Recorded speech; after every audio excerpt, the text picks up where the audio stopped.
আসসালামু আলাইকুম।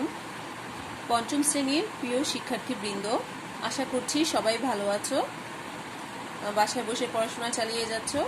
আর ইতিমধ্যে তোমরা সবাই তোমাদের ধারাবাহিক মূল্যায়নের যে রেজাল্ট আছে বা ফলাফল আছে সেটা তোমরা সবাই অনলাইনে পেয়ে গিয়েছো। সবাই দেখে নিবে এবং যার যে বিষয়টাতে তোমরা এখন একটু দুর্বল আছো বা নাম্বার কম পেয়েছো সেই বিষয়টাতে আরো বেশি ভালো করে পড়াশোনা করবে। সব বিষয়গুলোতেই ভালো মতো পড়াশোনা করবে, তবে সেই বিষয়গুলোতে একটু বেশি মনোযোগী হবে। আচ্ছা প্রিয় শিক্ষার্থীবৃন্দ, আমরা ক্লাসে চলে যাচ্ছি। আমাদের আজকে নতুন অধ্যায় আমরা শুরু করব, অধ্যায় 7।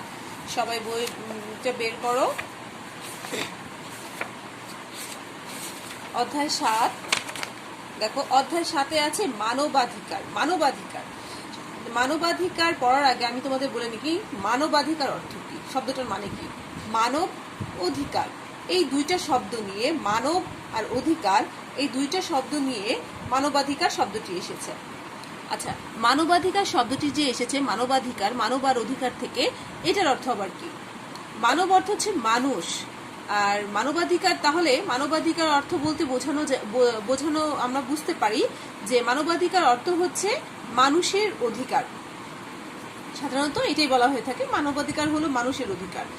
আমরা যদি সাধারণভাবে বুঝি, তো আমরা এখন আমাদের যে সংজ্ঞাটা আছে সেই সংজ্ঞাটা সম্পর্কে জানবো। 5.1-এ দেখো, সকলের অধিকার। আচ্ছা, তোমরা আন্ডারলাইন করবে। জাতিসংঘ 1948 সালের 10ই ডিসেম্বর মানুষের অধিকারকে স্বীকৃতি দিয়ে অনুমোদন করেছে মানবাধিকার সার্বজনীন ঘোষণাপত্র। অর্থাৎ জাতিসংঘ 1948 সালের 10ই ডিসেম্বর মানুষের অধিকারকে স্বীকৃতি দিয়ে অনুমোদন করেছে মানবাধিকার সার্বজনীন ঘোষণাপত্র। এই ঘোষণাপত্র অনুযায়ী কি করেছে, জাতি ধর্ম বর্ণ নির্বিশেষে, অর্থাৎ যে জাতিরই হও তুমি, যে ধর্মের বর্ণ বয়স নারী পুরুষ যাই হও, পৃথিবীর যেখানে তুমি বাস করো, সকল মানুষের কিছু অধিকার আছে। আর এই সকল অধিকারগুলোই হচ্ছে আমাদের মানবাধিকার। ব্র্যাকেট দাও, এইখান থেকে আমরা সংজ্ঞাটা পেয়ে গেলাম। এখানে হবে, দেখো সংজ্ঞাটা আমি বলছি। জাতি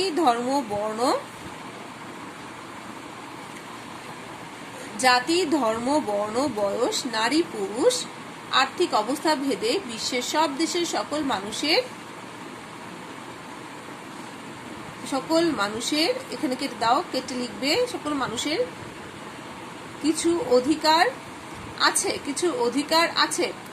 এই সকল সুযোগ সুবিধা পাওয়ার অধিকারগুলোই হচ্ছে মানবাধিকার। এই সকল সুযোগ সুবিধা পাওয়ার অধিকারগুলোই হচ্ছে মানবাধিকার। এখান থেকে এতটুকু, মানবাধিকার বলতে কি বুঝো। আচ্ছা, এখন আমরা জানবো যে কিছু মানবাধিকার কি। মানবাধিকার তো মানুষের অধিকার, অর্থাৎ তুমি যে জাতির বর্ণের ধর্মের যে যাই হও, ছেলে হও মেয়ে হও, বয়স যাই হোক, আমাদের সবারই কিছু অধিকার, যে অধিকারগুলো আমরা পাবো সেগুলি হচ্ছে মানবাধিকার। এখন এই মানবাধিকারগুলো কি, সেগুলো থেকে আমরা কিছু জেনে নিচ্ছি। যেমন মানুষ জন্মগতভাবে স্বাধীন, মানুষ জন্মগতভাবেই সে স্বাধীন হবে, সে কারো অধীনে থাকবে না। স্বাধীনভাবে চলাফেরা করার অধিকার আছে, অর্থাৎ মানুষ হিসেবে তুমি যে কোনো জায়গায় চলাফেরা করতে পারবে, যেতে পারবে, আসতে পারবে। মোট কথা, চলাফেরার তোমার অধিকার রয়েছে। সমাজে সবার সমান মর্যাদার অধিকার, অর্থাৎ একটি সমাজে একজন কেউ আছে ধরো কেউ আছে উচ্চ শ্রেণীর, কেউ আছে নিম্ন শ্রেণীর, মধ্যবিত্ত শ্রেণীর, যে শ্রেণীর হোক না কেন, সবারই সমাজে সমান অধিকার পাওয়ার, সমান মর্যাদা পাওয়ার অধিকার রয়েছে। শিক্ষা গ্রহণের অধিকার, মানুষ হিসেবে সবারই শিক্ষা গ্রহণের অধিকার রয়েছে। প্রত্যেকেই নিরাপত্তা লাভের অধিকারটি ভোগ করবে, অর্থাৎ তিনি নিরাপত্তা পাওয়ার জন্য যে কারো কাছে তার নিরাপত্তার জন্য দ্বারস্থ হতে পারবে এবং দেশের আইনও তাকে সাহায্য করবে। নির্যাতন ও অত্যাচার থেকে নিজেকে রক্ষা করার অধিকার, বিনা কারণে গ্রেফতার ও আটক না হওয়ার অধিকার। এটা একটু বুঝিয়ে দিচ্ছি যে বিনা কারণে গ্রেফতার ও আটক, অকারণে আইন শৃঙ্খলা বাহিনী কাউকে গ্রেফতার করতে পারবে না বা আটক করতে পারবে না, এটা তার অধিকার। আইনের চোখে সমতা, অর্থাৎ হচ্ছে যে তুমি আইনের চোখেও নারী পুরুষ বয়স ভেদে সবাই হচ্ছে আইনের চোখে সমান। সবার ন্যায্য মজুরি পাওয়ার অধিকার, অর্থাৎ কাজ করার পারিশ্রমিক হিসেবে পুরুষ হও আর নারী হও যাই হও সবাইকেই ন্যায্য মজুরি, সবার ন্যায্য মজুরি পাওয়ার অধিকার রয়েছে। ন্যায় বিচার পাওয়ার অধিকার, সম্পত্তি ভোগ ও সংরক্ষণের অধিকার, অর্থাৎ নিজেদের সম্পত্তি ভোগ করার অধিকার রয়েছে এবং সেগুলো সংরক্ষণ এবং সংরক্ষণের অধিকারটিও রয়েছে। নিজ নিজ ধর্ম পালনের অধিকার, এগুলো তোমরা সহজ, এগুলো বুঝো। নিজের চিন্তা ও মত প্রকাশের অধিকার, নারী পুরুষ সমান অধিকার। আচ্ছা, এইগুলো হচ্ছে কয়েকটি মানবাধিকার সম্পর্কে আমরা জানলাম। তোমরা এগুলো কিন্তু মুখস্থ করবে, সব মুখস্থ করার দরকার নাই। এখান থেকে তোমরা 5-6টা মুখস্থ করলেই আমরা একটি বড় প্রশ্নের উত্তর পেয়ে যাব।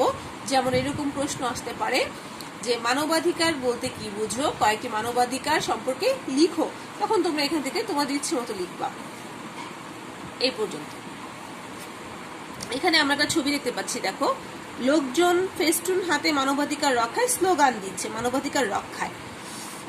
আমরা সবার মানবাধিকার রক্ষায় কাজ করব এবং এই বিষয়ে সকলকে সচেতন করব।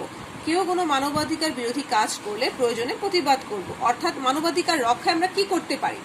এখান থেকে একটা সংক্ষিপ্ত প্রশ্ন হতে পারে, মানবাধিকার রক্ষায় তোমার করণীয় বা তুমি কি করতে পারো বা আমরা কি করতে পারি। এখান থেকে এই পর্যন্ত। আচ্ছা, আমি একটু এখানে আলোচনা করি যে মানবাধিকার রক্ষা মানে কি। মানবাধিকার যে অধিকারগুলো দেখছি, এখান থেকে যদি কেউ মানবাধিকার লঙ্ঘন করে, অর্থাৎ এই অধিকারগুলো যদি কেউ কাউকে না দেয়, তখন কিন্তু মানবাধিকার লঙ্ঘন হয়। অর্থাৎ আমরা মানবাধিকার দিচ্ছি না, রক্ষা করছি না। সেক্ষেত্রে আমাদের এই করণীয়গুলো লক্ষ্য করতে হবে। এবার দেখো, কতে আছে অধিকার আদায়ের বিষয়ে নিচের প্রশ্নগুলোর উত্তর শিক্ষকের সহায়তায় আলোচনা করো। সরকার কি করতে পারে, সমাজ কি করতে পারে, মানুষ কি করতে পারে, তুমি কি করতে পারো। এটা তোমরা নিজেরা লিখবে। একটি অধিকার বেছে নাও এবং এই অধিকারটি কেন গুরুত্বপূর্ণ এটি দরকার নাই।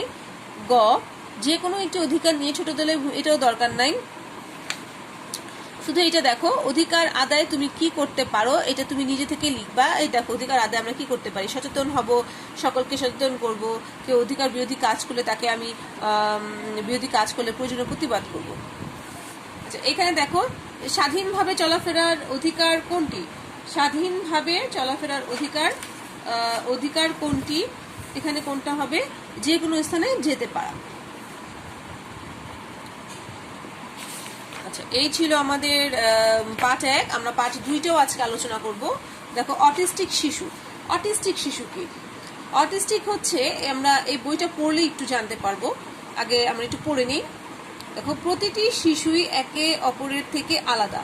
কেউ চঞ্চল, কেউ শান্ত, কেউ ভিড়ে থাকতে ভালোবাসে, কেউ একা একা। তবে আমাদের সবারই নিজের মতো থাকার অধিকার আছে। উদাহরণ হিসেবে আমরা অটিস্টিক শিশুদের কথা জানতে পারি। অটিস্টিক শিশুরা অটিজম সমস্যায় আক্রান্ত।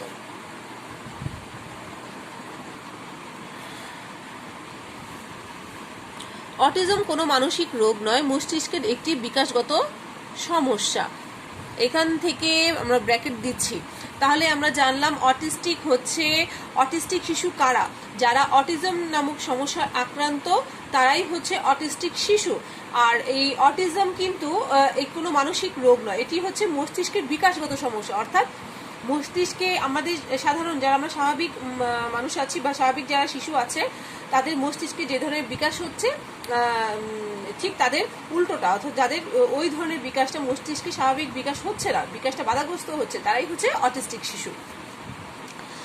এই ধরনের শিশুদের দলে কাজ করতে অসুবিধা হয়, অন্যের স্পর্শেও তারা আটকে ওঠে, তাদের ভাষার ব্যবহারও ভিন্ন, তারা একই কাজ একটানা করতে থাকে।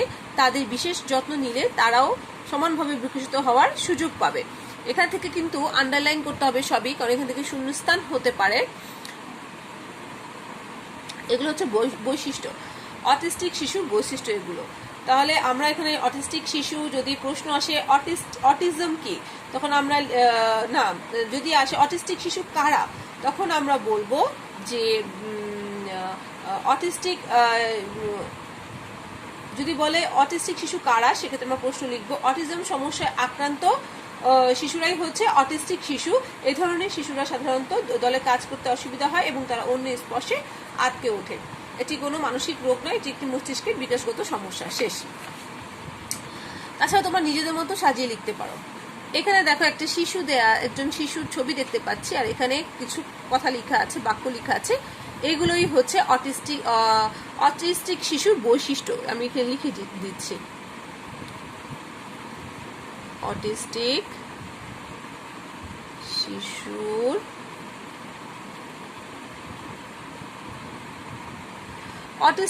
বৈশিষ্ট্য।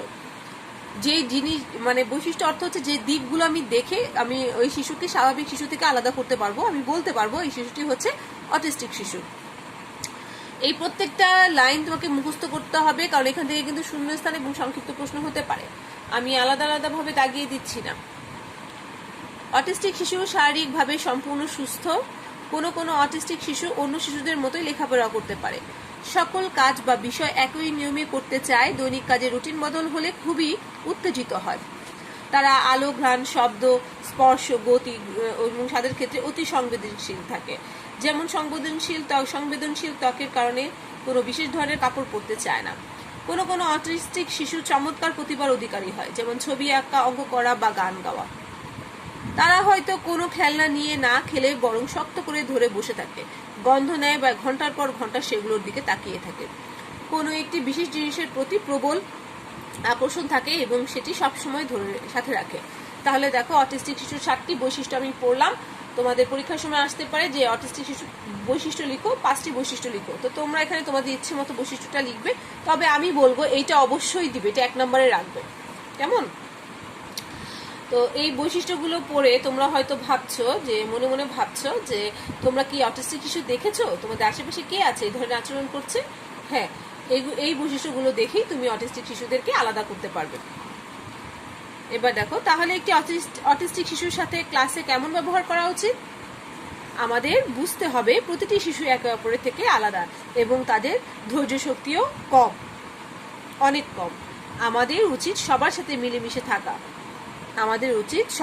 মিলেমিশে থাকা। আমরা এমন আচরণ করব না যাতে তারা কষ্ট পায় এবং উত্তেজিত হয়। এখান থেকে একটা ছোট প্রশ্ন আসবে যে অটিস্টিক শিশুদের সাথে কেমন ব্যবহার করা উচিত। এবার আমরা একটু কাজে আসছি। এখানে কাজটা দেখো, কাজ আছে যে শিশুদের ভিন্ন ভিন্ন আচরণকে গ্রহণ করা মানবাধিকারের অন্তর্ভুক্ত। আমরা সবাই একে অপরের থেকে আলাদা। তোমার শ্রেণীতে শিক্ষার্থীদের আচরণে কি ধরনের পার্থক্য আছে? শিক্ষকদের সহায়তা আলোচনা করো। আচ্ছা, এটা তুমি তোমার মতো করে লিখবে। তোমার যে শ্রেণী বা তুমি যে ক্লাসে পড়ো সেই ক্লাসে এক এক শিক্ষার্থীর বা তোমার এক এক সহপাঠীর এক এক ধরনের আচরণ, সেটা পার্থক্যটা লিখবে। এসো লিখি। পাশের পৃষ্ঠার ছবি থেকে যে কোনো একটি বৈশিষ্ট্য বেছে নাও। তোমার ক্লাসের কোনো শিক্ষার্থীর আচরণ যদি এমন হয় তবে তুমি তার সাথে কেমন আচরণ করবে ভেবে দেখো সবচেয়ে ভালো আচরণটা কি হতে পারে। এটা দরকার নাই, তারপর বুঝে নাও যে এখান থেকে যে কোনো একটা বৈশিষ্ট্য বেছে নিবা এবং সেই আচরণটা তুমি তোমার কোন সহপাঠীর মধ্যে দেখতে পাও সেটা উল্লেখ করবা। এবং যদি তুমি তারপর আলোচনা করবে যে এই আচরণটা তোমার কোনো সহপাঠীর মধ্যে দেখতে পাও কিনা, এবং যদি দেখতে পাও তাহলে তুমি তার সাথে কেমন আচরণ করবে। আচ্ছা, দেখো, অটিজম ছাড়া মানুষের আচরণে আর কি কি তারতম্য হতে পারে? আচ্ছা, এই প্রশ্নের উত্তরটা তুমি সাধারণত হয়তো শিটে পেয়ে যাবে। তারপরেও যদি শিটে না পাও আমি একটু বলে দিচ্ছি, তোমরা ইচ্ছে করলে খাতায় লিখে নিতে পারো। অটিজম ছাড়া মানুষের আচরণে আর কি কি তারতম্য হতে পারে? তারতম্য মানে ভিন্নতা। উত্তর, অটিজম ছাড়া মানুষের আচরণে আরো কিছু তারতম্য থাকতে পারে, যেমন কেউ অল্পতেই রেগে যায়, কেউ অল্প দুঃখেই ভেঙে পড়ে, কেউ বিষণ্ণতা ও হীনমন্যতায় ভোগে, কেউ খুব চঞ্চল প্রকৃতির, কেউ শান্ত, কেউ একা থাকতে পছন্দ করে, আবার কেউ ভিড়ে থাকতে পছন্দ করে। আবার কোনো কোনো শিশু অধিকাংশ স্বাভাবিক শিশুর তুলনায় এক বা একাধিক ক্ষমতার দিক থেকে উল্লেখযোগ্য পারদর্শিতা প্রদর্শন করে থাকে। এরূপ শিশুদেরকে প্রতিভাবান শিশু বলা হয়। এরা বিভিন্ন ক্ষেত্রে উন্নত অবস্থা ও পারদর্শিতার প্রমাণ দেয়। এই ছিল উত্তর গ নাম্বারে। আচ্ছা, এরপরে তোমরা দেখো ঘতে কি আছে। অটিস্টিক শিশুরা কোন ক্ষেত্রে দক্ষ? অটিস্টিক শিশুরা গণিতের ক্ষেত্রে দক্ষ। আচ্ছা, এই ছিল আমাদের আজকের পাঠ, অধ্যায় 7-এর পাঠ 1 ও 2। সবাই বাসায় ভালো মতো পড়বে। আমাদের পরবর্তী মূল্যায়নটা কিন্তু আরো ভালো করে দিতে হবে, সেই জন্য এখন থেকে প্রিপারেশন নাও। ভালো থাকবে সবাই। আল্লাহ হাফেজ। আসসালামু আলাইকুম।